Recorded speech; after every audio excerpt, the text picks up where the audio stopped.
Hello dear student, আজকে তোমাদের সামনে আমি এমন একটা টপিক তুলে ধরবো যেটা যে কোনো কম্পিটিটিভ এক্সামের পয়েন্ট অফ ভিউ থেকে কিন্তু ভীষণ ইম্পর্টেন্ট। তো আজকে তোমাদের সামনে আমি যে টপিকটা তুলে ধরবো সেটা হচ্ছে ফটোসিনথেসিস। ভিডিওর শুরুতে আমি ফটোসিনথেসিস বা সালোক সংশ্লেষ সম্পর্কে ইম্পর্টেন্ট কিছু ইনফরমেশন দেবো। তারপর ভিডিও শেষে গিয়ে আমি ডিসকাশন করবো প্রিভিয়াস ইয়ার WBPতে কী কী কোয়েশ্চেন এসেছিল এখান থেকে।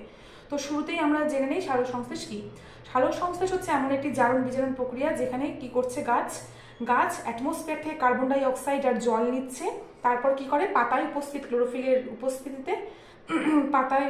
ক্লোরোফিলের সাহায্যে আর সূর্যালোকের উপস্থিতিতে গাছের প্রধান খাদ্য, very very important point to be noted, গাছের প্রধান খাদ্য কার্বোহাইড্রেট জাতীয় গ্লুকোজ উৎপন্ন করছে। আর কি উৎপন্ন করছে? জল আর অক্সিজেন। এখান থেকে যেটা ইম্পর্টেন্ট পয়েন্ট সেটা হচ্ছে গাছ যে পরিমাণে কার্বন ডাই অক্সাইড অ্যাটমসফিয়ার থেকে নেয় সেই অ্যামাউন্টেই অক্সিজেন কিন্তু পরিবেশে ফিরিয়ে দেয়।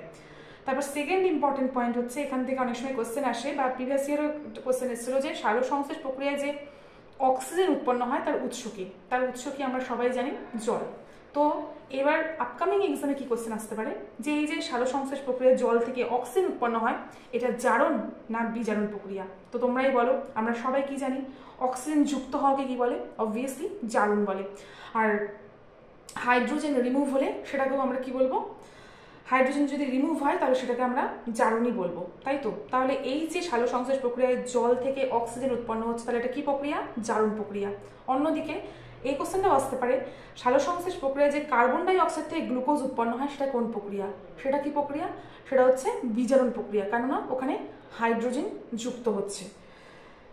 তো এবার আর একটা প্রিভিয়াস ইয়ারে WBSIতে এসেছিল যে হাইড্রোজেনের অপসারণকে বা হাইড্রোজেনের জ্বলে যাওয়াকে, হাইড্রোজেনের ভস্মীভূত হওয়াকে বা জ্বলে যাওয়াকে কি বলে?